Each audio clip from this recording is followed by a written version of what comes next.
Gentlemen, welcome to the Be the Man podcast. I'm your host, Greg Denning. Gary and I are friends from a long time back, and the first time we met was in the wilderness. We were in the backcountry of Yosemite. And then since then, we've had a lot of great conversations, a lot of great interactions. And whenever we get together, it's usually in the wilderness, which I love. Like my memories with Gary are either around books and great discussions or in the wilderness or both. And we just had one recently. We were back in the wilderness in Zion's, and he and I were hiking out of this big canyon, and we're just talking philosophy and books and life, and it was awesome. So I'm like, man, I've got to have him on the show. So Gary, welcome, brother, and introduce yourself, give a background, and then let's dive in. Like, you have this mission and this message you want to share, and I want you to share that with our audience here. Thanks, Greg, and thanks for having me. I grew up in Southern California. I'm a husband, I'm a father, I'm a disciple, I'm an educator, and I'm an armchair or amateur. I'm a student, a student of trying to understand this world that we live in, trying to understand the pursuit of human happiness and prosperity, trying to understand what is the formula for the best, that we can experience as human beings. Trying to understand that from a philosophical perspective, from a practical perspective. And so that's kind of what has led me into a personal journey that led me to read the books, that led me to have conversations with you. And that's kind of how I got into it. But I started out as an IT professional. That was my professional background in college. And then I discovered when my oldest child was like 5 or 6, that there was this whole world besides just technical knowledge of how Western civilization came to be and how it has done more to end poverty and slavery and illiteracy and all these things. Like, I never learned about that. I mean, I did get one little piece of, Plato's allegory of the cave, one little tiny section in high school, but that was it, that was it. And so since then I've been on that was, 20 plus years ago. Since that, I'm just trying to understand the formula for human success and prosperity and happiness. Well, what's made you different? Because I think we all have a little bit of exposure here and there, and you think, oh, that's interesting, or I'd like to learn about that someday. What made you different? What? Because I know you're one of the most well-read people I know. You love to read and study and think and talk about this stuff. What's the difference? Why did you chase it? Why are you still chasing it? Because you have a career, you have a family, like, you're a busy guy. What makes a difference? I think we can all feel driven to something. I feel driven to this. Besides being out in the wilderness, I feel driven towards this. When I'm not doing work or family or wilderness, this is what I do. It's what I feel. I feel called to it, I guess, in a sense. I don't know where it will lead, but I feel driven to understand and explore this thing called human happiness and flourishing, human flourishing, because I feel like there are competing philosophies out there, some that have very that make big promises and haven't delivered, but they're very enticing. And so how do we steer our children? My children are what got me into this. My oldest was struggling in school in 1st grade. And so I wanted to understand why, because I didn't really have a great K-12 experience myself. I struggled too. And I'm like, I want to have him have a better experience than I did. And so that led us to exploring lots of different educational venues. I jumped out of the IT world, started my own school, the whole story there. I went and joined another, university where I got a master's degree, and I'm now working for a 3rd school. So I've been in education now for nearly 20 years, trying to provide a different kind of education that I hope will answer some of these questions and provide some of these insights to young people in their young years that I don't feel like that I got when I was in school. Same, man. Not even close. In fact, it was after university that I finally got exposed. I'm like, this is what's possible. This is what's available. Why is this not being taught? Yes, it's killing exactly. me. And again, it's a lifetime. Right? I know you're a voracious reader. I still average a book a week and have for over 2 decades. And I feel like I think I'm getting to the base, maybe a foundation of the beginning of an education. Yes. After all these years, yes. I feel like, oh, there's so much I don't know. But let's dive in. Well, share. Pre-recording here, I asked Aaron, like, what's the mission? What's the message? Share that with us, and then let's dive into those fundamentals and those conflicting philosophies that we're seeing, that you're so right. Like on the surface, they look so good. They feel so good. And I think even have short-term results, but long-term outcomes are catastrophic, at least from my perspective. So I started a blog and a podcast a couple of years ago, called Culture Stack. And the reason I came up with that name is I'm from a technology background. There's this technology stack is the idea, is like, what's in your server? What hardware are you running? What operating system are you running on that? What applications are you running on top of that? It's like there's this stack. And I realized that that our society has a stack as well. Every society has a stack, and you can look at that stack and you can tell where it's going to go, or you can look at each part of the stack. So, for example, every society starts out with a moral foundation. You can't get away with it. It doesn't have to be deistic. It can be non-deistic, but you have prophets, poets, or philosophers who espouse a certain moral ethic or tradition. Again, doesn't have to be deistic. Marx was not deistic. He did not, but he's a philosopher, and in many ways a poet and a prophet. So Moses, Jesus Christ, Muhammad. You have all these individuals who espouse a certain. This is the way the world is supposed to be. This is, if there's a heaven and an earth, this is how they relate. The evil, good and bad, right and wrong, the shoulds of life. That's the moral foundation. And every society, you can go back and drill down into that. And resting on top of that is a political layer. So you've got moral and then political. And political is founded by statesmen, who are people who read those philosophers, those poets, those prophets, and say, we need to formalize that morality into a legal system to help perpetuate that, help make that thing happen. So, for example, you see on the Supreme Court of the United States, you've got Moses up there with his tablets. That's a really good example of how, like, the U.S. founders, they took the Judeo-Christian, Greco-Roman tradition and built a political layer on top of it. So the U.S. founders would be examples of statesmen. Stalin, Lenin would be statesmen on top of a Marxist layer, for example. They took what he wrote and built nations around it, and political systems and legal systems. So politicians work within that system, but statesmen are the one who create them. So you've got the moral. Just to emphasize here, it can go either way. It can go really well, or it can go wretched. Yeah. Okay. Yeah. So the layers are still there regardless. Exactly. The layers are there, and they go really good or really bad, usually really bad. Yeah. It seems like in history. Yeah. But you can always break them down, and you can go and inspect them. On top of that, you've got the economic layer. What is the economic engine? What is the economic philosophy? So capitalism, for example, you've got Adam Smith, for example, that is built on top of or influenced by the moral and political layers underneath it. So capitalism under an American stack is going to look different than capitalism under a communist China stack, because they have capitalism over there too. But you'll often hear people conflating, we need to get rid of capitalism, or capitalism causes all these problems. That they're conflating what's happening at the economic layer with what's really going on at their beef is really probably with what's going on underneath. Yes.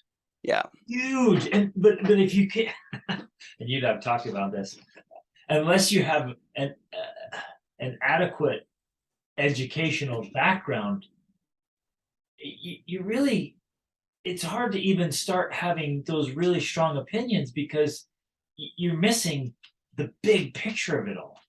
And you're hacking at the leaves and the limbs instead of the roots of the problem. Exactly. Yeah. So on top of so you got the moral, the political, then the economic. On top of that, you have the social, cultural. How do families operate? How do we take care of the elderly and the poor? How do we take care of invalids and the sick? What does education look like? But they're all informed by that stack. And one of my concerns is that we have, in my opinion, well, I believe what's happening in the United States, for example. I know you have international listeners and they can compare how this is happening in theirs. And I'd be interested in your opinion, what you've seen. What are the stacks you've seen in other countries as you've gone around the world and have conversations? We have been shifting our moral layer. We have been swapping it out from what it was. And it's actually not the first swap. We swapped it out about 100 years in, and then we're swapping it out again. We're changing it. And so they're almost like tectonic plates where when they shift, they cause earthquakes. And so that's what we're seeing in our society is as the moral layer shifts, the political layer on top has to shift as well. But it's not a smooth, easy process. It's quite, there's a lot of conflict and a lot of back and forth and a lot of anger often as different voices battle and compete for what should the moral layer be. And so as we have shifted our moral layer, I would say roughly, this is now the second time we have shifted it since the beginning of our country. And you could argue that there's smaller ones in there, but largely this is the second, I would say. That political layer has to shift. And sometimes it's even let out by the social layer will have already shifted. Like the social layer is shifting. There's a symbiotic relationship between all of these. It's not like one drives the other always. The social, really the people who are living right now, they're going to shift. They're going to be the ones. It's like a circle where the ones who are on the living right now, they can shift the moral layer. They can determine what the moral layer will be for generations to come. So we started out with a classic liberal, and many listeners may not be familiar with liberalism. It's shifted. That word has shifted in the last 200 years. But classic liberalism, free speech, individual rights, all of those things is what the United States was founded upon. That shifted about 100 years ago to progressivism or progressive liberalism, which has some additional tenets that we could get into it. And now we're looking at a radical individualism or race Marxism, or there's a number of different ways to put it, or identity Marxism, I believe is what we're shifting to now. That's the moral layer that we're shifting to. And you're starting to see. Let's go ahead. Pause there and give us a quick definition of those three things, because this came up in our conversation a few months ago. And I want listeners to just get a little bit of a grasp on those three things and the shift and kind of what the implications are. Yeah, you bet. But I think those what do we call those, micro layers or levels? I don't know, but those layers are super significant and how that change is happening. Yeah, I would call each one of them they're almost religions, really. They are philosophies. They're philosophies. And people worship them, and they become like fanatics. And you're right, they get this religious zeal around these ideologies. Yeah. And that's why things get so hot and so fired up, and it's so hard to even engage in debate sometimes. Yes, and that's actually the key to classical liberalism was to try to solve that problem. Because one thing that I think a lot of people don't realize is that everyone has a religion.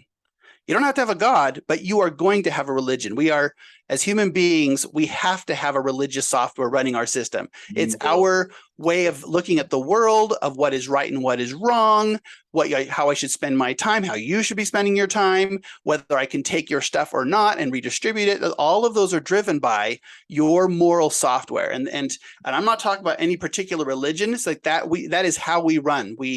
We determine as human beings what is right and what is wrong. We might get it from somewhere else. We might make our own version of it, but we all have a religion.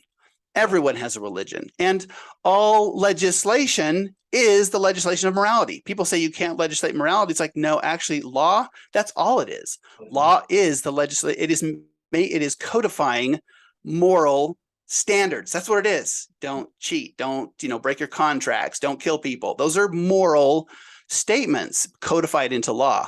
So religious, traditionally religious people, deistic religious people are often criticized for trying to incorporate their religion into the political spheres. Like that's actually what everyone does. Everyone is trying to have law recreated in their own image, the image of their religion, whatever that religion happens to be.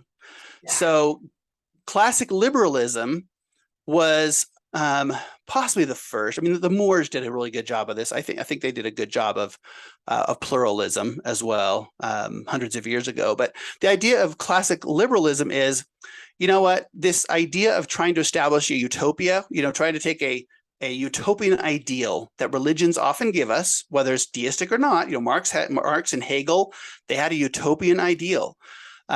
Even today, the identity Marxists have a utopian ideal. That we're not going to achieve that here on Earth. We have to have a way to talk to each other. We have to have a way that people of differing religions, whether they're deistic or not, can talk to each other and work together. And classic liberalism is that system. It's not aiming at an ideal other than let's not kill each other. And we have to learn to work together, to live together. That's basically the idea of classic liberalism. Now, in my readings, it actually springs out of Christianity, is where that tolerance, like you go read a letter concerning toleration by Locke, for example. He espouses that idea. It's like, yes, I believe in Christianity, but you cannot force it on people. You have to work with them. You have to listen to them. And this is where we get all these ideas of free speech, of freedom of assembly, the right to debate, the necessity of debate.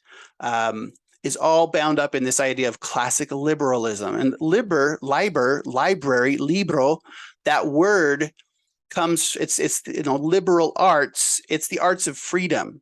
So how do we maintain freedom from those who would impose their religious standard upon us? How do we live and work together without fear of that oppression happening to us? So liberals, yeah. Because I know how much you and I love books. The fact that libro, which is book in Spanish, and liberty, library, is so tied to freedom. And I know books have totally transformed your life, and they've completely transformed mine, and literally brought freedom. In so many ways. So I just a little etymology there, just that connection. Yeah. Oh, that's beautiful. Yeah. Sorry, keep going with for sure. Yeah, and I'd love to dive into these once we give those definitions. But basically, the idea behind classical liberalism is we're not going to achieve the utopia. Christianity says the utopia is in the next life. Don't try to achieve it here necessarily. How do we work together? So you've got individual rights. We could talk about where those come from. Human rights. Freedom of conscience, freedom of speech, self-defense, freedom of religion, freedom of assembly. All of those kinds of ideas are bound up in classic liberalism. And that the only point of government, and this is where Locke again comes in, he wrote his second treatise on government. You got to go read the first treatise though, but the second treatise on government, they talk about the only purpose of government can be the only legitimate purpose, and we can dive into this one too because it's so essential, is to protect life, liberty, and property. That's the only thing that it can do. And that's because that's the only thing that you can delegate. You can only delegate that. That's a right that you have.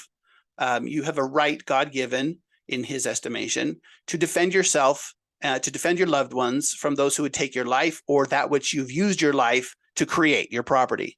And that's the only thing you can delegate. You can't delegate anything else. You can't. And so that's all that government is for. And that's basically how America started, was with that idea.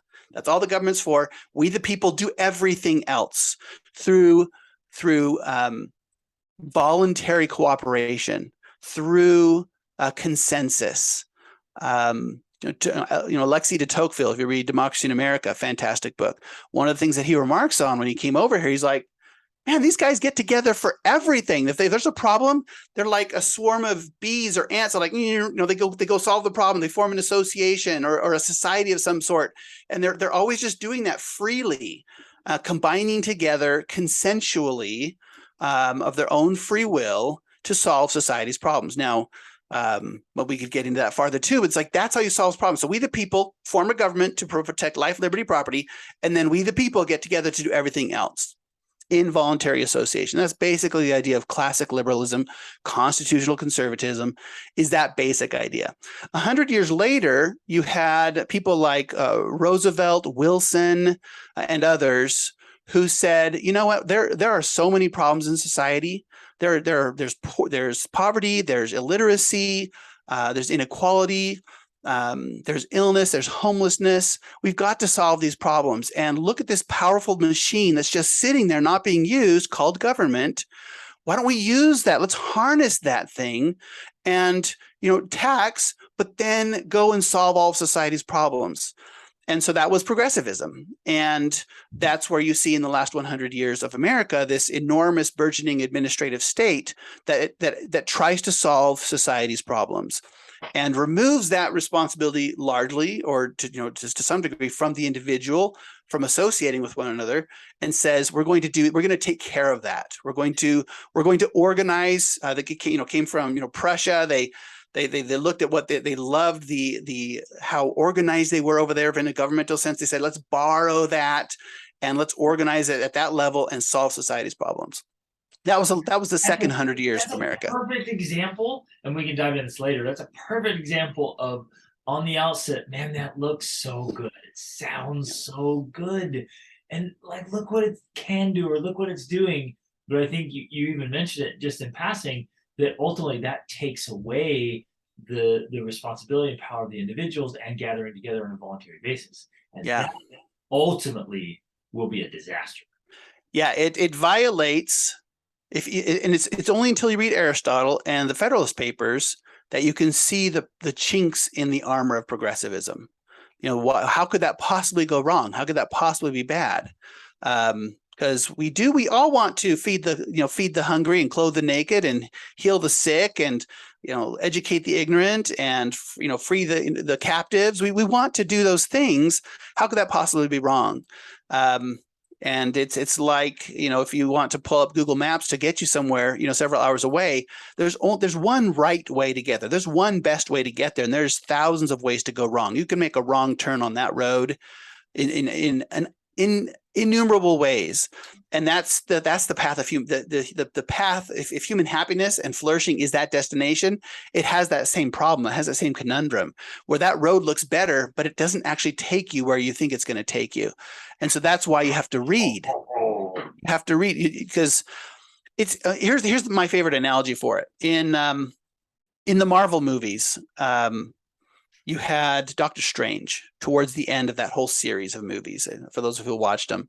And Doctor Strange got this thing called a time stone. And they had this villain called Thanos who killed half of the life in the universe. And they're like, how do we defeat him and bring back those people? So he had the time stone. He had several of the stones as well. And what he did is he went through and he iterated using this time stone. He would go back and start again, like millions of times, like in his mind, or he would just go back and try to find what is the path to defeat this enemy. And he realized there's only one way to do it. And he couldn't even tell the other superheroes what that way was until the moment that they could use it. That's kind of how the path to human flourishing is there's so many ways to get it wrong. But they've been tried. Again and again. Again and again and again. Yes. And so we can go back and we can go to Dr. Strange and say, the 1,000th and the 3,000th and the 4 millionth time that you tried it, we're going to try those again. It's like, no, he didn't do that. He tried it. It didn't work. He moved on to the next one. He moved on to the next one. And because we don't read these books, which document the often sad tales of what happened when it didn't go right. You could make a movie about each one of the million things that he tried, right? All the different variations that didn't work and how they ended sadly. They only made a movie about the one that worked. Exactly. But there were a million other movies that could have been made. And they have been made in terms of the story of human flourishing and happiness, because you can go and see the wreckage in the history books and societies, and it's all there. And that's one thing that kind of boggles my mind is we'll have people in our generation that they think they're the first ones to think of it. You come up with this new idea, like, no, hey, let's try this, it'll work. I'm like, my response is, haven't you read? That was tried before and it did not work at all. Yeah. But you're right, you have to, and it's hard. Understandably, it's challenging. That's a lot of books to read. And that's a lot of history to cover to see all the ways it didn't work. Yeah. And I'm not even saying that the founders nailed it. But one of my favorite things about Aristotle, not his first book, but there's kind of a 1-2 punch from Aristotle. One is Ethics, which is basically the story. We can dive into ethics. That'd be really fun. But it's basically the question of how do we achieve human happiness, which he describes as the greatest good. That is the thing that we should all that we are all. It's not that we should be seeking; it's what we all do seek is happiness. And his second book, or the next book, Politics, then tries to describe what kind of government you have to set up to enable that, to best make that. What do we do? And when you start reading Politics, he does exactly what Dr. Strange did. He catalogs all of he goes through the history books and he says, this form didn't work. This form didn't work. Monarchy, that's obsolete. In 350 BC, he said monarchy didn't work. And we still have monarchies today. We didn't listen to Aristotle. He's like, that's obsolete. And here we are still running that software. We're still running the monarchy software, even though he recognized, 2,300 years ago that it doesn't work. We don't want to listen, and that we could talk about why we don't want to listen. Why do we not want to listen to those tales? So he did. He went and tried to learn the lessons from and tried another iteration. There he was, Dr. Strange in his generation, looking at the past iterations and saying, okay, I'm going to tweak it this way. I'm going to tweak it this way. I'm going to tweak it this way. The founding generation, 2,000 years later, had 2,000 years worth of history to look at of other societies and civilizations trying out their Doctor Strange iterations and seeing what didn't work. And they had the benefit of people like Montesquieu who came along that Aristotle didn't have the benefit of Montesquieu or Locke or Smith or Aquinas or any of these others. And so they built the next iteration. If we're going to follow, the wisdom of Dr. Strange of not trying something that was tried before and didn't work, you have to know what iterations have been tried. You have to understand, or you're going to tweak it in a way that just takes you back down a path that is already known. Federalist Papers are fantastic for that because they say, you've got to do it this way. You can't do it that way. Here's the problem with that. If you try to go left at that turn, it's going to take you down this road. And if you try and gosh, if we would just read those, even at the high school level, because they're, every single one of these models, they're really software trying to run on the hardware of human nature. That's really what they are. And so we've all been trying to figure out human nature for all these thousands of years and trying different software running on that platform and see which one runs the best and which one crashes and which one does the most damage when it crashes. So we need to, it's almost like, I grew up in the era where the like Word Perfect or Microsoft Word, 1.0, 2.0, 3.0, 4.0, they would just keep iterating, and you can go back and look and see what version you're on now. They don't make a big deal of it now. They used to make a really big deal. Now version 10, and then they kind of lost their, fervor for publishing which version they're on. But it's almost like being on 10 and going back to 6. Who wants to do that? You lose all this functionality, you're going back in time. So that's my question for anyone who wants to make changes to societies. Like, what have you done to do have you done the Doctor Strange thing where you've looked at what's been tried so you can try that again? What's interesting is this comes up often in our conversations with other people, or even online, is we'll share something, and this happened last week. My wife shared this idea of like, hey, we should be reading the classics. And she got a response one day, is like, what could we possibly learn from old books? That was the legitimate response. And I could see the reasoning of like, well, wait, if we have version 10, why would we go back to version 6? And you can see like, well, what do old books have to teach us? Like, we're the most advanced. But I think the lesson here is your advancedness might just be a repetition of something that's already proven not to work. And so, circling back, is one of the benefits of circling back is seeing what didn't work. I was listening to Brett Weinstein, Dr. Weinstein, on a podcast he did yesterday. He's an evolutionary biologist who had a fascinating story of being kicked out basically by the students of Evergreen State College, I think in Washington State, where they went super woke. And he being he calls himself a radical progressive, but he wasn't radical enough for them. Fascinating story. Well, let's see, what was I going to say? What he said? Oh, that the reason why the versions issue doesn't work with humans is what we've learned is that our hardware wants to go awry. Our hardware, our nature wants to go awry. There's part of us that wants happiness in the right way, and there's part of us that wants happiness in the wrong way.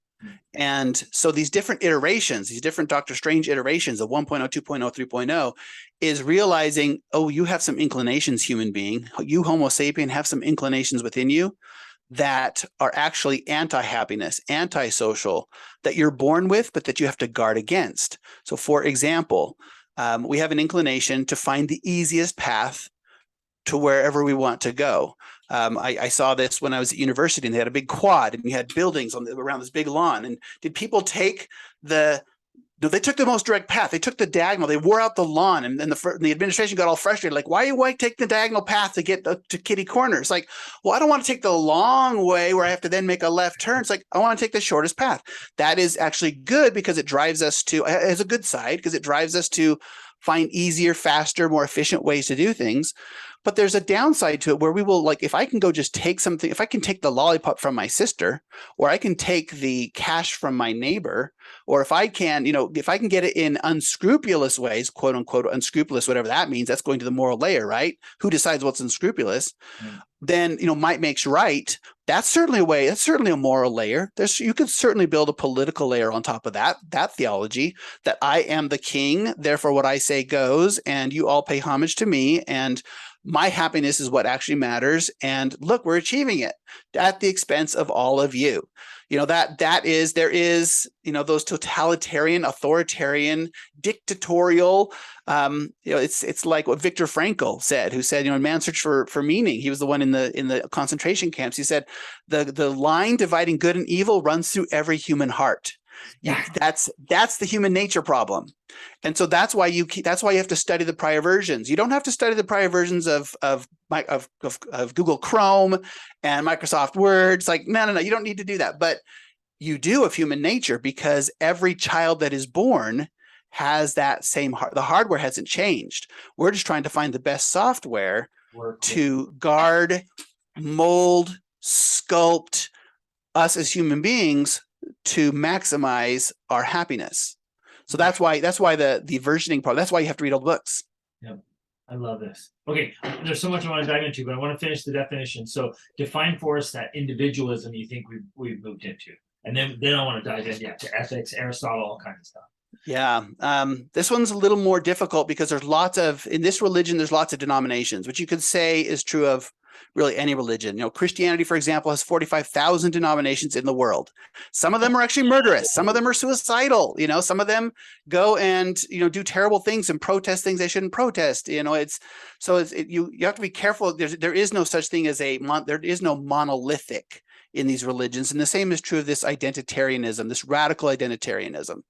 And it might be most easily, basically the idea, well, again, there's so many different denominations that they play almost chameleon with you. Or again, if we could use the Marvel analogies, Loki, he can disappear and appear.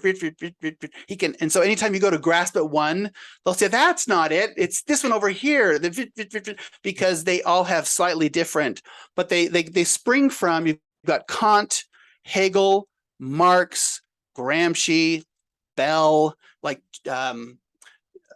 just down, there's all these different philosophers who built on one another to build different versions, but they all trace back to this Hegelian concept that the utopia is possible, that that is possible here on Earth if we can, that it actually exists. There's actually this beautiful thing, this beautiful society that exists, but it's held in chains. If we can just peel back the chains, the onion, then the perfect society will reveal itself. And so there's this idea of the dialectic, that you look at what's wrong with society and say, how do we get rid of what's wrong with society? That's how you peel the onion, is this thing called the dialectic.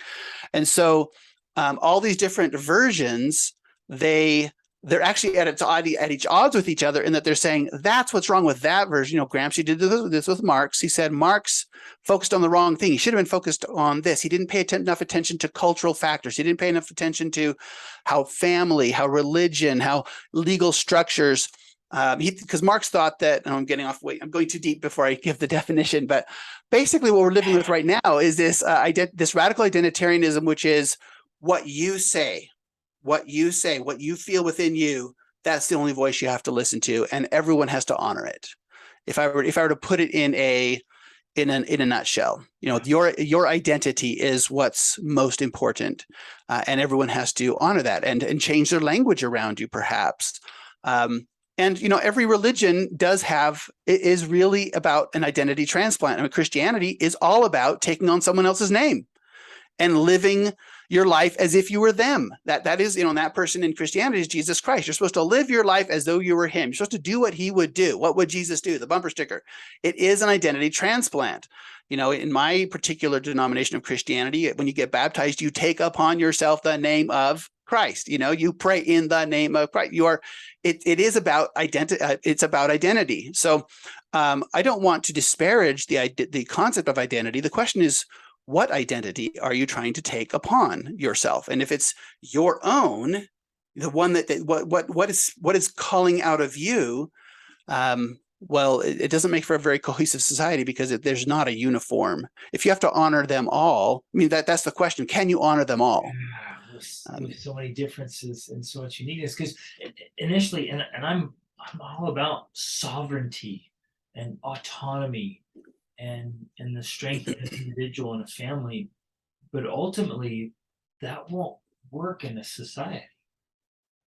Well, the interesting thing about sovereignty is that individual sovereignty is not, universal isn't the right word. It is not, it's not limitless. The concept of individual sovereignty is not without bounds, without boundaries. And this is where you have to go down the stack. It's like, well, where did this idea of in fact, individual sovereignty is what gives rise to human rights. So you got to pass through human rights and get to this idea of human sovereignty. Where does it come from? Well, as far as I can tell, it comes, Locke, for example, Aquinas, they talked about it. It's because you are made in the image of the divine creator. You have autonomy over yourself as you seek to do his will. It's not as you do whatever you want. We have to do what he wants. Each of us has to do it. So you're autonomous and have sovereignty towards a specific aim, not towards whatever aim you want. Some kind of noble aim or moral high ground. It's very constricted. It's very constrained. It's much like jet fuel or rocket fuel.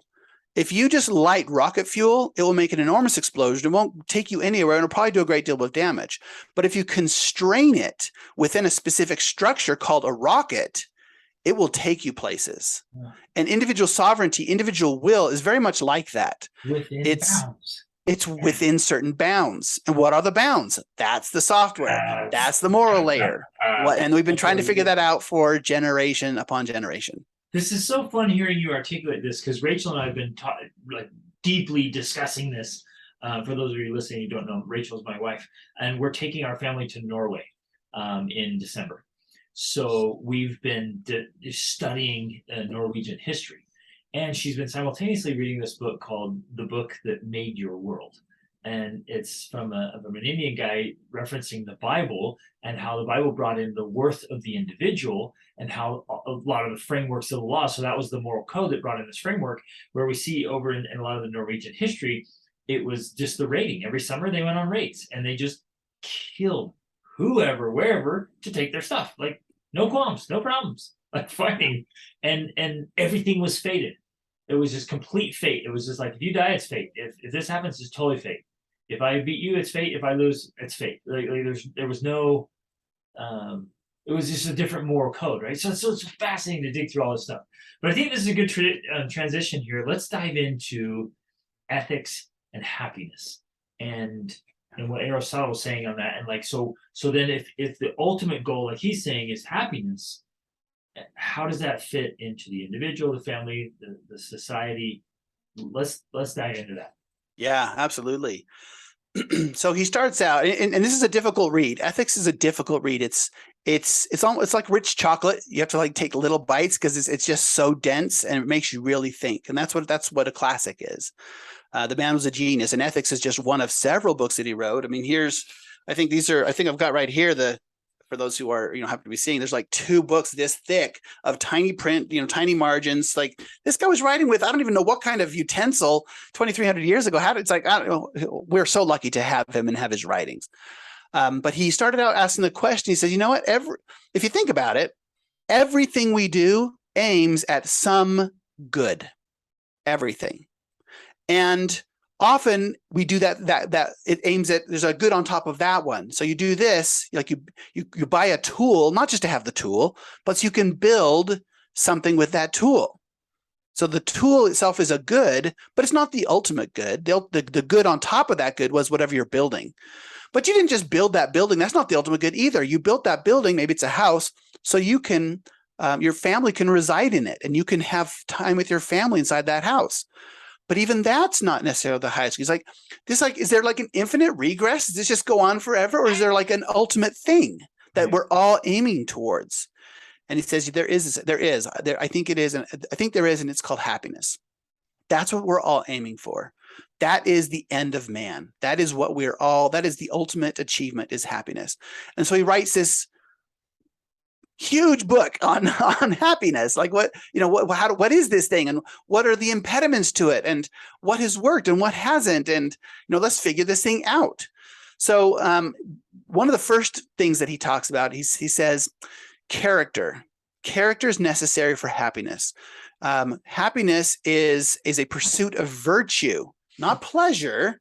It's a pursuit of virtue. That's, he talks about the people that try to pursue just pleasure. It's like, no, they don't end up happy. The ones who end up happy are the ones who pursue virtue. And it's like, well, what's virtue? He said, virtue, it's this really hard thing. It's this right way to act in the right amount toward the right people at the right time for the right length all the time forever. It's like, and it's like really, really hard, but that's what virtue is. And it's almost like this needle. If this needle was pointing up, if you're like on a dashboard and you had this needle pointing straight up as like your true north, that you're acting in the right way, it's so easy to act in the wrong way a little bit to the left or to the right, meaning you did too much of it or you did too little of it. And as parents, we can see this in parenting. It's like there's a right way to handle a given situation with a child, but there's a whole shades of gray on both sides of doing too little or too much. You can be overbearing or you can be coddling, And so he goes through and he names like a dozen at least virtues. And he says there's an excess and a deficiency of each, and he explores them. He says, like courage, for example. Courage, this is what courage is, and he explains courage. And he says, but you can have too much courage. You can be rash. You could charge the enemy when there really is no way to defeat the enemy through that charge, and just end up killing yourself and your men, for example. That would be rashness. It's possible to have an excess of courage, but it's also possible to have a deficiency of courage where you're cowardly and you don't exhibit enough courage. And he goes through, like I said, a dozen or more of this, and he explores and he agonizes over them, and he gives examples of history where people did it right and where people did it wrong. And he says, you've got to pursue virtue. And this is a lifelong pursuit. It's a lifelong pursuit of building character. Character is making habit out of virtue so that it becomes more and more automatic, because until it's automatic, you have to work at it. And it's difficult in the extreme. That's one of my favorite phrases from Aristotle. It's difficult in the extreme. It's something you got to be working at your entire life. Character through the exercise of virtue is what he talks about. It requires action. Choice is essential. You have to have the ability to choose. So there's a freedom element. You've got to act. It's not good enough to just think about it, but he does talk about thinking quite a bit. How contemplation is one of the highest activities, because you've got to contemplate, how should you act? How should you be? So you've got virtue. So he's building this recipe, right? This stack of what do you got to do to get to happiness. He's got character in there through virtue, over a lifelong pursuit. You've got actions that you're taking to build that virtue. You're making choices. Your motive and your intent totally matter. You can't do things for the wrong reason. So do the right thing in the right amount for the right reasons with the right person for the right amount. It's like, oh my gosh, are you serious? Like, yes. And that's why we live for more than just 2 weeks. Like some bugs and animals, we have lived for decades. So we can figure this out. You have to deliberate. You have to agonize. And he says, how do we figure this out? He says, and this is one of my things I love the most about Aristotle. He says, there is this thing. There's this thing in every human being. I run across it in every person that I talk to. I call it reason. There's like this voice inside of us. And I think it's divine, he says, or it's at least the most divine thing in us. But this voice says the same thing to pretty much every human being and tells them what the right action is, or at least tells them what the wrong action is. And if you listen and cultivate that voice, that's what tells you what the virtuous action is. That's how you know. It actually, it's within us, but it's got to be external to us because it exists in all of us. So I don't know. I don't know what you call it. He calls it reason. Some people might call it conscience, but there's this voice. And so you have to cultivate that voice. He says the voice can be silenced. You can act against the voice and you will silence the voice. So so there's a positive spiral and a negative spiral where if you listen to that voice and act consistently with it and work on virtue and character, the voice will continue to guide you. But if you go in the opposite direction, the voice will be overpowered and you won't be able to hear it anymore. And that's a terrible thing to contemplate, because then man becomes a beast. And he's got some great quotes about how men can be beasts. Men can be beasts or they can be angels. And again, that's Viktor Frankl. Viktor Frankl, 2000 later, is channeling Aristotle. You got the beast and the angel within us.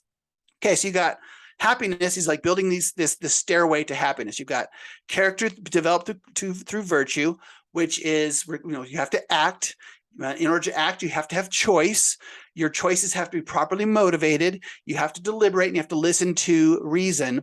And if you do that, you will achieve happiness. But that's not even that's not all. He says there's this concept of a complete life, which happiness is a component of. Happiness is what we're looking for, but the complete life is, because you can have someone who's doing all of that, but they still live in poverty. And so he said there's actually 4 components. So you've got to have happiness. You have to have wisdom. No, let's see. Wisdom is knowledge of things that don't change. He's saying there's things that don't change and you've got to know them. And he says you've also got to have judgment, which is knowledge of things which do change. So you've got to be able to judge between things that do change and bob and weave, and you've got to have both those. And then he says you have to have, and this is the biggest surprise to me, was property. You can't subsist without property, and you can't be generous and magnanimous, which are 2 of the virtues, which means you're giving. You are giving. If you're not super wealthy, you're just generous. It means you're giving within your what you can, within your circle of influence. But if you're wealthy, you have to be magnanimous. You have to give greatly, and that's a virtue. And so property is essential to happiness, as is wisdom, as is judgment, as is virtue, acquired through action, choice, deliberation, and listening to reason, or that voice that lives within all of us. And he says, as you do this, by the way, the greatest of all virtues is justice, because you're making sure that right action is done to everyone around you, not just yourself. That you're ensuring that happens at a societal level. Justice, the right action to the right people in the right amount, the right time, for the right reasons. That's justice. That's what justice is in his, which is a different definition, by the way, hopping back to a prior conversation. In radical individualism or identity Marxism, justice or social justice has a very different definition. So you have to know what definitions you're talking about. Words matter. So, okay, going back to Aristotle, he said justice. That's what you're all aiming for on a societal level. Happiness is what you're aiming for at an individual level. Here's the recipe to get there. And by the way, pleasure is great. Just make sure it works within this framework. And by the way, one of the greatest pleasures you're going to have, within the boundaries. Let me build the rocket ship for you. The fuel is your own willpower, your energy, your ambition. Channel it properly, and it'll take you to the right place. It'll take you to the stars. Another interesting observation he made is that one of the greatest sources of pleasure you can have in life is friendship. Friendships of virtue, not friendships of utility and pleasure, although those aren't necessarily bad, but the highest form of friendship are friendships of virtue. People who that you actually get pleasure and delight and fulfillment from these relationships with other people who are on that same path, operating within the same constraints. And then he says, and by the way, that's how you build cities. People who are operating magnanimously, generously, working towards virtue, and they have these friendships, and are seeking to instill justice within the communities, they're the one, they are this, and they are the fabric that creates virtuous cities. Those are the friends you want. That's the community you want. That's the kind Yeah. of people you want to build a society with. And I would say that's the only kind of people that will actually sustain a society that'll last. Because you let any of that erode and things start to just unravel. Yeah. And as you've been describing what he's talking about here with wisdom and happiness and justice and property, uh, and I'm sure the listeners have heard this too. You're picking up bits and pieces all over of these voices that are contrary to all of this right now, and they're out there, and there's a lot of them moving away from property. I keep hearing that there's places around the world that we're just like, hey, look, you don't need to own anything. We'll own it all for you. You don't have to have the burden of ownership, and they're moving away from property ownership, and then there's from away from wisdom or the judgment, or and then just individualism and relativism. So there's a lot of voices right now, a lot of messages coming in contradiction to a lot of this. You know, I was listening to, I don't know if you're familiar with Ben Shapiro. He's a conservative commentator, really big in the United States. But he did a piece, I think it was yesterday or today, where he read online an article written by a young lady. Well, she's now 43, not so young anymore. Wish I could remember her name. Bridget, I think is her name. But she said, like, I regret being a slut was the name of this article. She had been very promiscuous. She was raised in a very conservative Catholic background, rejected that, believed that it repressed her sexuality, and then went and just gave herself to whoever, whenever. And it's a moving, beautiful piece, how she's now come full circle and said, I don't think my Catholic upbringing did it right, but boy, did my own search for happiness through sexual promiscuity, it did not bring happiness. It brought misery. And she walks through all these different ways that it made her miserable and how she feels about it. And now she's on her second marriage and she has a child, and she's on a different path towards happiness. And the question, and I highly recommend it to your readers to go search that out. But the question is, are we going to learn those lessons? Because she's like, I'm going to teach my kid. I'm going to teach my kid what I didn't get taught. I'm going to try to improve. I'm going to try to iterate. She didn't say this, Dr. Strange-wise, but when it comes to my child's sexuality, I'm going to try to iterate and do better. I rejected, what was given to me, but maybe they didn't get it perfectly right. But the way I went and tried to do it was far worse. Yeah. So the question is, are we going to learn this stuff from books? Or are we going to learn it ourselves in our own lives, and in our 40s and 50s and 60s say, oops, you youngins, listen, you young whippersnappers, listen to me because, I know better. He's like, that's why education is so critical, because we're all born and think we're like, this beautiful wide world, and I've got all these voices speaking inside of me, of which one of them is reason. That's not the only reason. That's not the only voice. And sometimes there's louder voices within me, right? Especially during puberty. And so it's like, what voices are we going to listen to? And if we don't study what the voice, those lessons of the past, we get to learn them through the experience of life. We get to get the degree of the University of Hard Knocks, which is life itself. Which is so miserable. Which can be so miserable. Can be, yes. It's so challenging, so difficult. And I get to work with individuals and families literally every single day. And I've had the privilege of working with thousands and thousands and thousands of people across 5 continents and dozens of countries.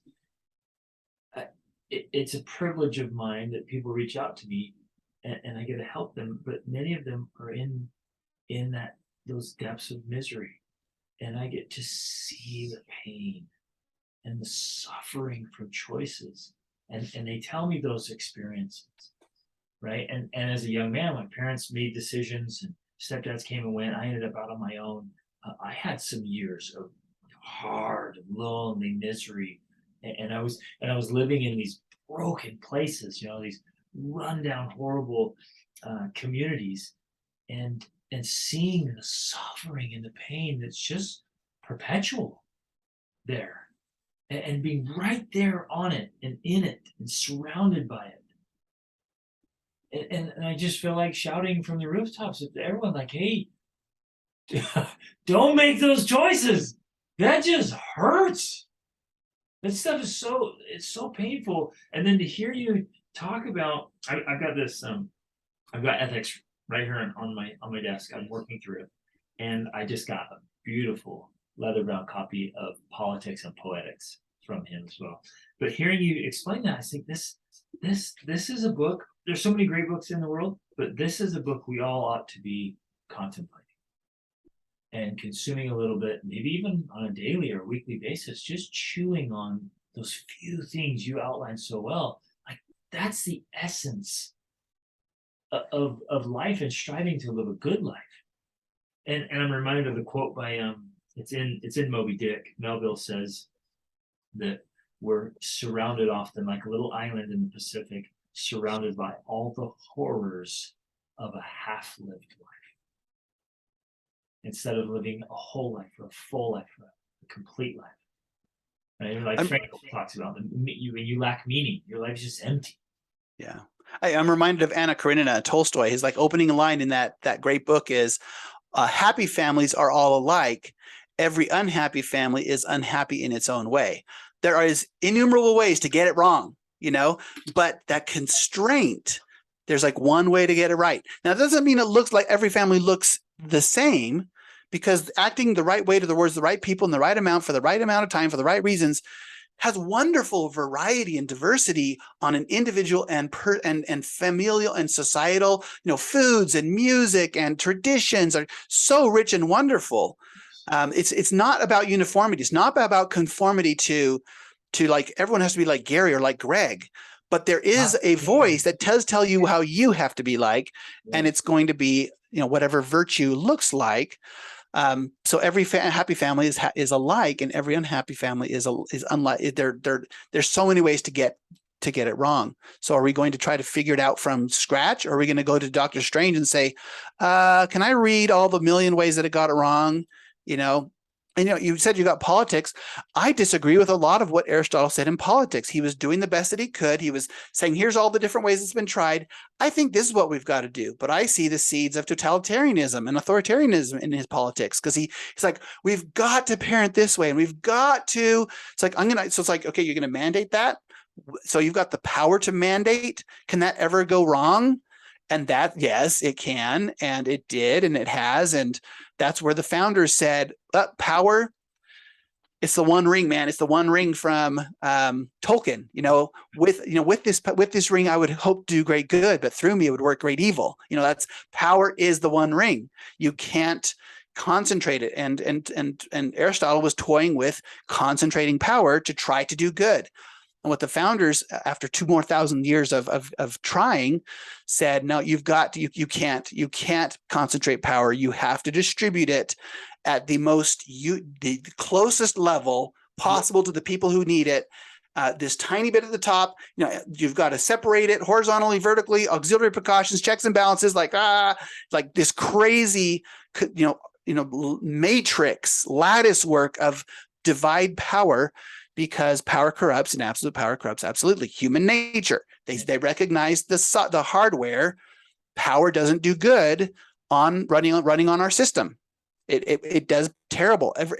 Human beings, who is immune from the effects of power? So, you know, as far as, you know, reading, you know, politics, read it and then compare it to the founding and what lessons they learned. You know, that's exactly. You stacking on. That's why you have to read so many books and read, you know. Read politics knowing that it influenced other thinkers, and then read the other thinkers, and then read the outcomes all through that. Yeah. Oh, it's so beautiful. I had a kind of a curiosity that I know comes up. How do we keep from consuming just one side or the other, or getting in an echo chamber? Sometimes we'll get sucked into listening to one side. You know, in the United States, we talk about the right and the left, or the conservatives or liberals. Like, how do you approach that? What do you feel like is, in your perspective, is a good way to not just get stuck in one echo chamber or the other, or to just grab hold of one concept or group? Because we like to do that. We like to fit in. We like to belong. And if they, you know, the majority here, but then we start, oh, well, they're the enemy, and it doesn't matter what they say, even if it's reasonable and logical and actually good. They're in the other camp. How do we stay whole? We have to purposely, intentionally enter what's called the great conversation. Yes. The Great Conversation is a book here on my shelf. It's part of the Great Books series right here, back here, And the idea is that this question of human flourishing and happiness has been going on for thousands of years. And I'm open to Aristotle being wrong. I'm open to the founders being wrong. But let's have that conversation. Let's have that debate. And so what these, like, if you look at the Great Books series, which is, I've heard that, some people are listening, just go look up Great Books, Britannica Great Book series. There's like 52 volumes or something like that. And it's basically it's the consolidation of the greatest minds and thinkers trying to wrestle over these and other questions of human existence. And so we have to be similar. That's similar. It's similar to the Harvard Classics and sets like that, isn't it? Yes, I've got both of those. The Harvard Classics is another set. So yeah, you've got the Britannica Great Books. There is some crossover, but not as much as you would think. The Harvard Classics, as I recall, are more about literature than they are about philosophy. More like which of course literature often is a source of philosophy, but the Great Books series is more of philosophical, treatise on right, wrong, economics, moral, political, whereas Harvard gets you more into essays and fiction and, some of which is, explores these very questions. For example, Pilgrim's Progress, explores Christianity and the software that runs, Christianity as software that runs on the human nature hardware platform. You've got, I think Pilgrim's Progress. Yeah. So yeah, I'm like this far in a huge, list of books, but Great Books is a place where that conversation takes place.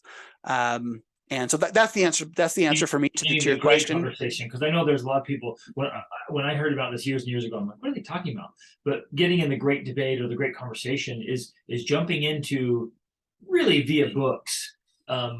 This conversation has been going on for a very long time of like, how do we do life? What's the best way to do life? And so the way to keep yourself from being sucked away into little rabbit holes or whatever, or missing things, is go ahead and read it all across genres and really think through it all. Get into these deep classics. I have to ask you a question because I'm interested in your opinion. Again, this week, somebody we suggested a list like the Great Books or a set, and they're just like, ugh. And it was a very woke comment of like, oh, that's just more stuff from white men, right? And I was like, like, okay, yes, a lot of those books were written by white men. You're right, but like these are some of the greatest thinkers of all time. Like, so I'm interested in your perspective on and a response to that, like, because this individual, and again, it came from a pretty good place. They're like, but we need to read outside of that because it's just more white men telling us what they think.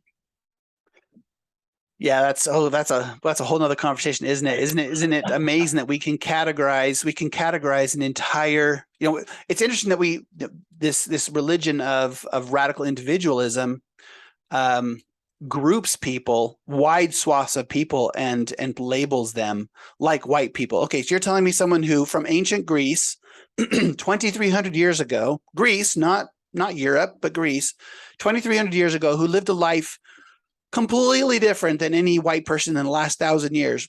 You're going to put him in the same category as Jefferson or Gary or Greg.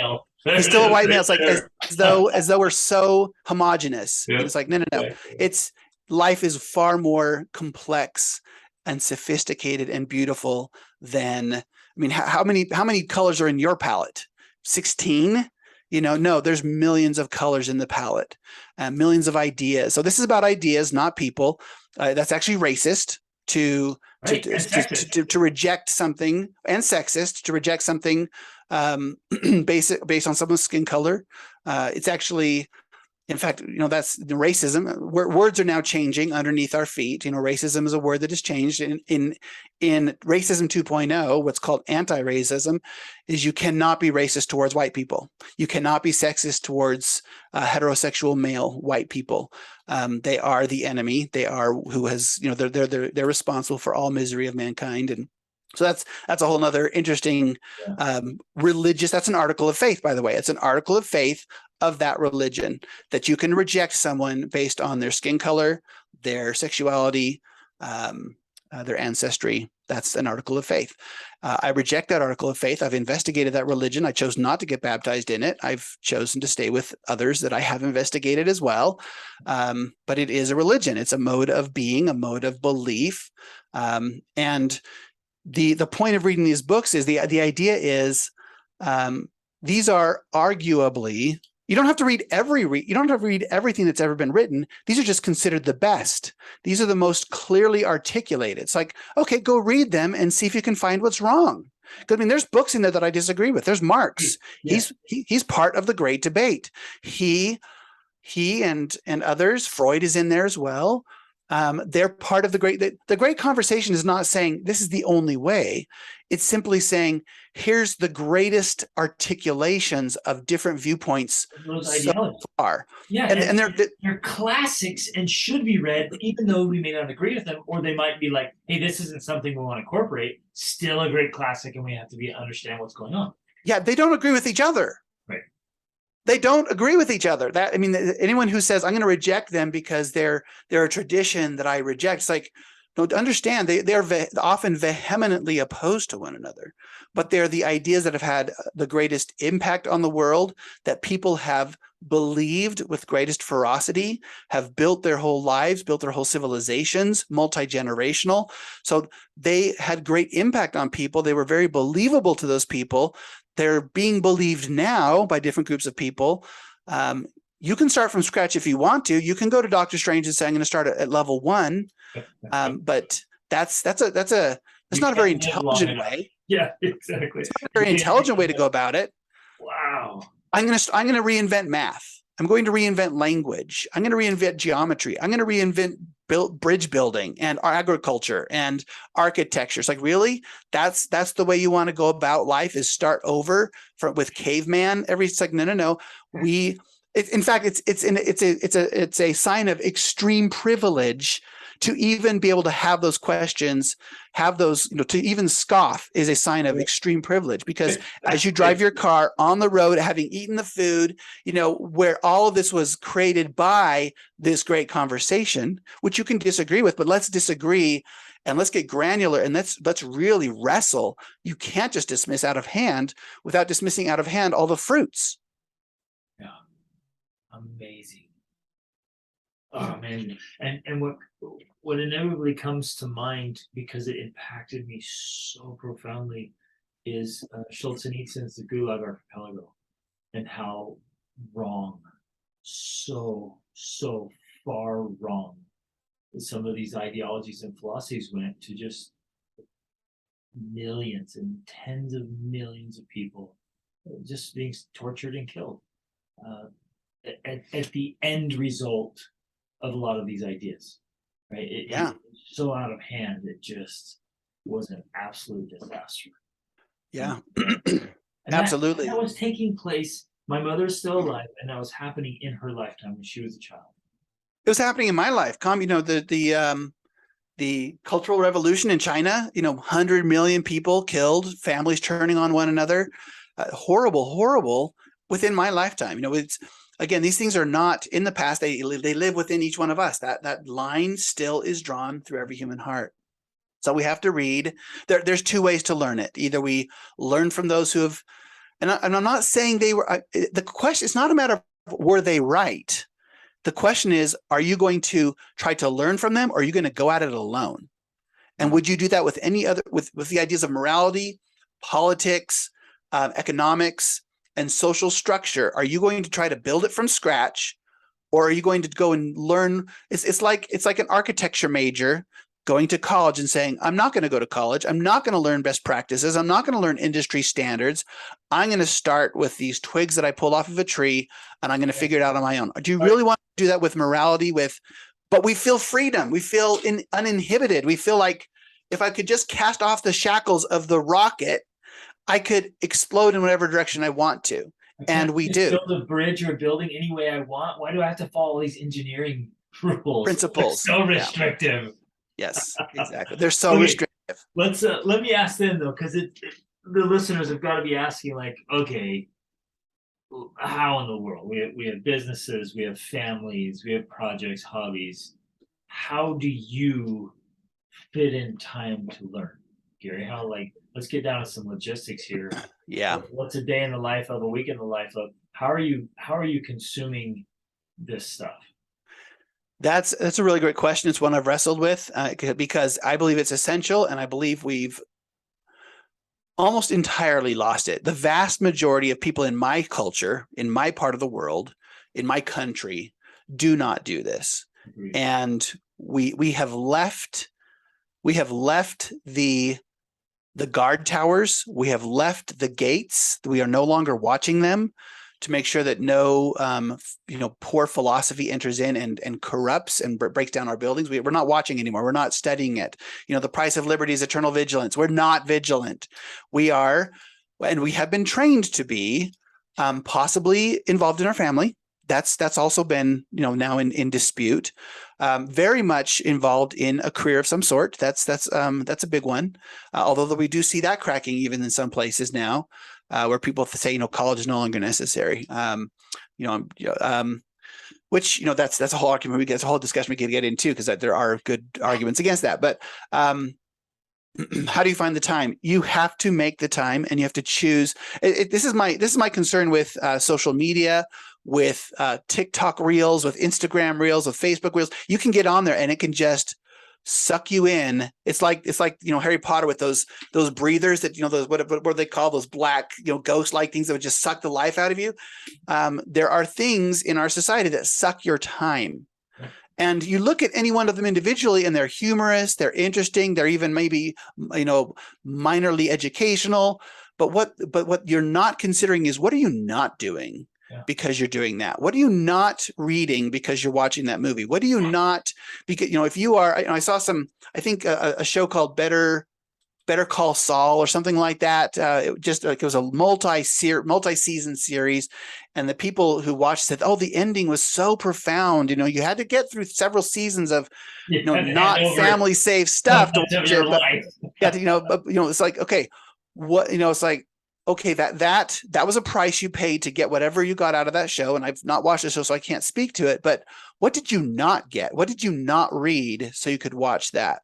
And I'm not saying we shouldn't have wholesome recreational activity. We shouldn't have hobbies. Most of our interaction has been through our hobby, this mutual hobby that we have. But there's got to be time set aside, which means stuff you're not going to do other stuff. So you can sit down, and it's very thankless. Nobody wants to discuss them with you. It's like, hey, you want to read Aristotle and discuss it with me? And when you tell your friends and family what you're doing, they're like, what? Like, what? Why would you need to? Hours on that? Like, what's wrong with you? It's not even part of our vernacular anymore. But when you read it, you start to and the change is relatively slow. Although I'll say in the last 10 years, the rate of change to our stack, the rate of replacement of what's in that stack, it's like Jenga, where you're pushing out one layer and you could put something else in instead. The replacement of our stack is happening at a nearly visible rate in the last 5 years, 10 years. Agreed. It's been remarkable. So much faster now. Yeah. Yes. So I think across the whole stack, the moral, political, economic, and social, cultural, and you're watching it happen. Like, yes. All of a sudden, did you just see that? Like, right in front of us, we just watched the stack change. Yes. Yes. Crazy. So that's remarkable, because I would say that before this decade, it's been slow enough that it's the frog, boiling slowly in the pot, but now people are like, what is this? Their hands are getting burned, their feet are getting burned in the pot, but they don't know what to do about it, because they don't have nothing to compare it to other than 30, 40 years ago when they were growing up. It's like, boy, things are different than when I was growing up, but I guess that's true of everyone, right? Okay, I'll stay in the pot and I'll continue to let the water boil, but it's when you read these things that you start to realize, wait a second, I can compare that to Federalist 10. And I believe Federalist 10. I think he's right. And this violates that without providing a better explanation, without refuting Federalist 10. And that to me is the great conversation. I'm open. Bring it on. I have read more about wokeism, CRT, anti-racism, all of that in the last 2 years than probably any other topic, which maybe isn't good for my soul, but I've wanted to understand them. I've wanted to understand Marcuse. I wanted to understand Foucault. I've wanted to understand Derrida. I want to understand Crenshaw. I want to understand Gramsci. I want to understand what's happening to my society. I want to understand the world that my children are growing up in. And they it's like overnight success happens in 40 years, but people just start to notice it. The roots of what's happening in our society didn't start 5 years ago, 10 years ago. They started 100, 200, 300 years ago, but they are manifesting, with technology now, it's so much easier to spread and broadcast and share memes that call into question the entire basis of Western civilization and mock it and make it look wrong. But if you haven't read the books, you can't see the flaw in the meme, in the argument, in the single snarky comment. It's like, the idea that a lie gets halfway around the world before the truth gets its boots on. That's the boots on are these books. The lie sounds so good because it appeals to a certain half of that dividing line that Viktor Frankl talked about. It speaks to certain inclinations within our hearts, or even speaks to legitimate good, like diversity, equity, inclusion. There is a liberal meaning to those words. There's a liberal way to implement them. And then there's an illiberal way to implement them. Marxism and Stalinism, Leninism, all sought to achieve equity, equality through specific means. And they were disastrous and murderous as a result. So the words are, the definition of words are changing underneath us. Someone said, we're using the same words, but a different dictionary. And so people get caught off guard because they think, oh yeah, diversity, equity, inclusion, justice. But they don't understand there's a different definition now being used. Yes. Well, and that most virtues at some point become a vice. The virtue of compassion. Every virtue becomes a vice. It is, that's Aristotle. Exactly. Aristotle says there's an exact way to do it. Anything to the right or the left is a vice. And that's what he called them. He called them vices, and they're excesses or deficiencies. Every virtue has 1,000 ways to be a vice. There's only one right way for it to be virtuous. Incredible. Equality is another, let's look at the word equality, for example. Equality, that word, under classic liberalism, means equality under the law.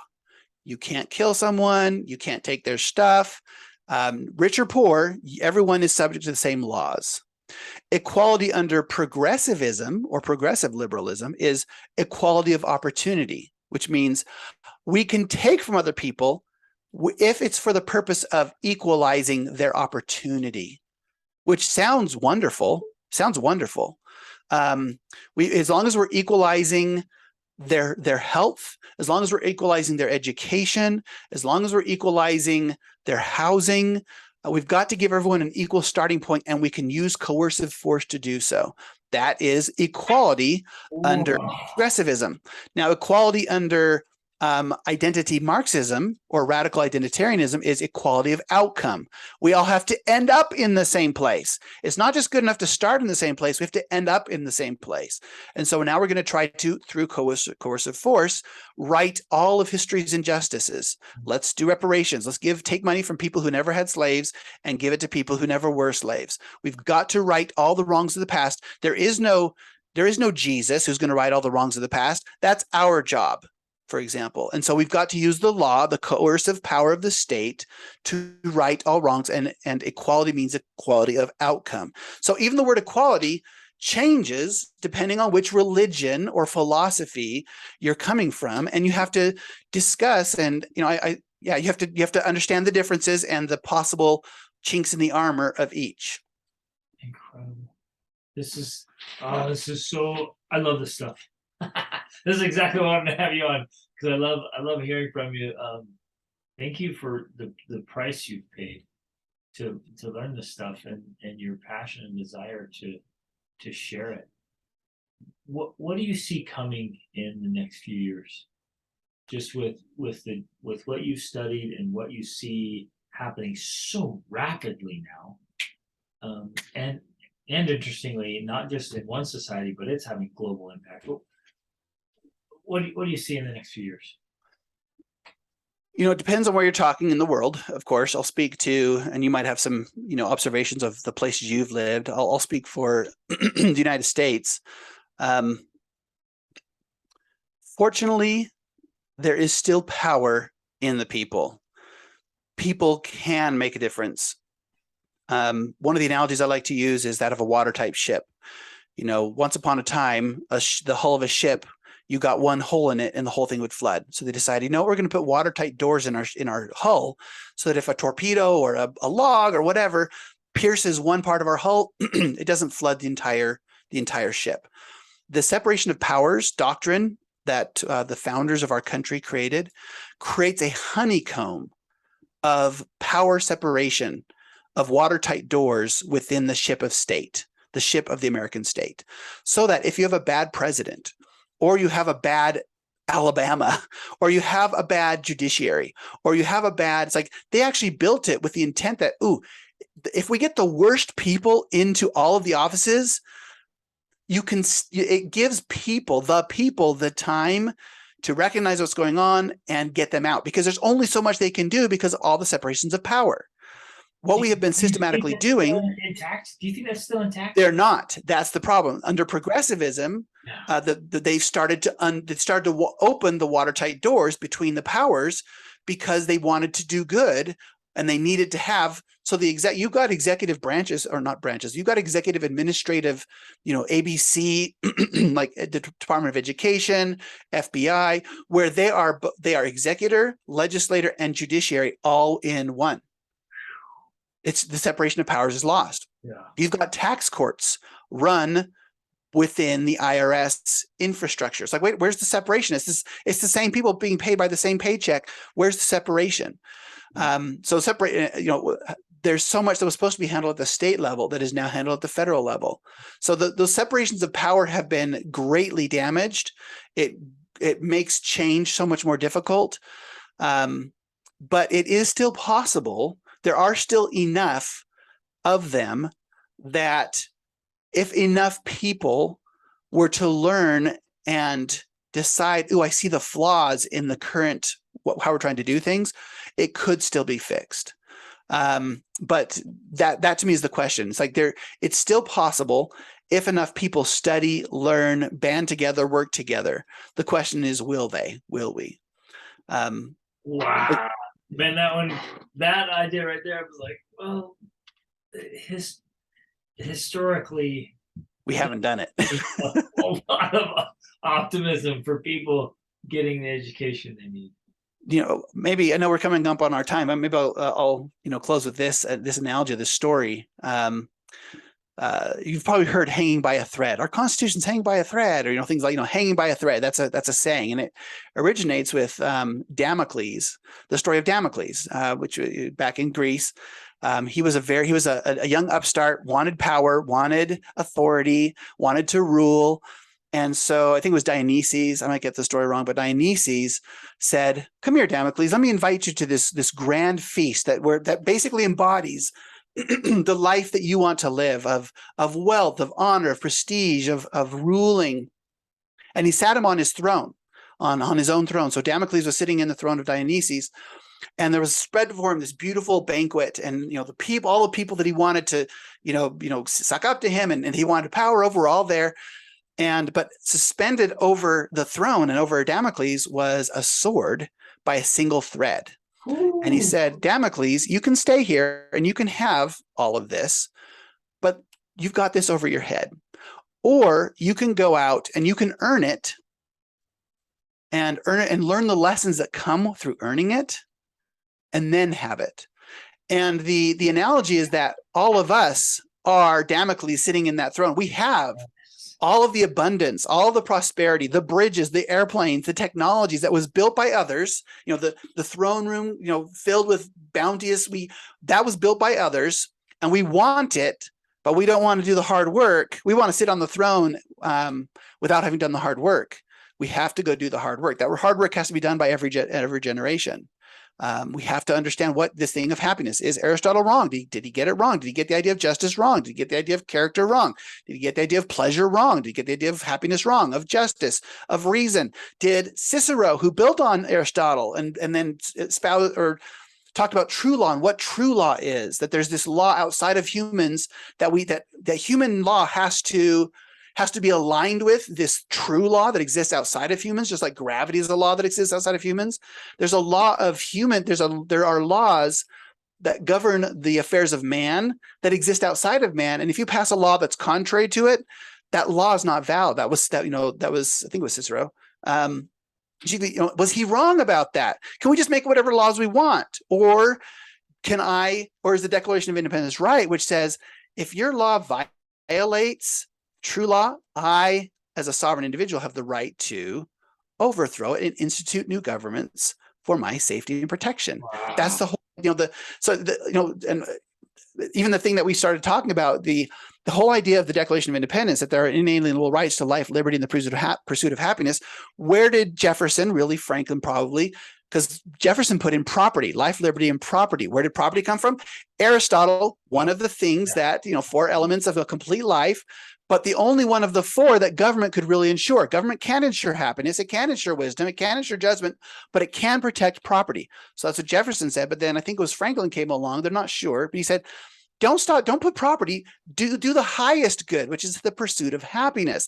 That's what is our inalienable right. And that comes from Aristotle, anyway. But if you go ask people what is happiness, they're not going to talk about virtue. They're not going to talk about character. They're going to say, well, for you, it might be golfing, and for you, it might be gardening, and for you, it might be like, no, you got to understand, gardening and golfing might be an element to it, but it's not the primary structure. Exactly. Oh, Gary, this is awesome, man. I love all this stuff. Okay. Where can they get more from you? Tell us about your podcast, your blog. Where can people thank you. Culturestack.online is where I muse, infrequently, but I try to put it out there. So culturestack.online is my blog, and you can look up Culture Stack on Spotify, on Apple Podcasts, and other sources, Anchor. They've got a few out there, but for the most part, I'm a dad, I'm a father, I'm trying to make a living and trying to run a school is what I do during the day. And so it's like, trying to, eke away at understanding and of course, articulating takes forever, trying to write, something that, I feel is cohesive, but that's where I do it. So thanks for asking. You're a great example of this, brother. And I have a lot of respect and admiration for you of doing all those things and yet still making this an important priority in your life to understand and share these things. And I think that's modeling for us exactly what we all need to be striving to do. But let's understand this, let's do our part, and let's be great men.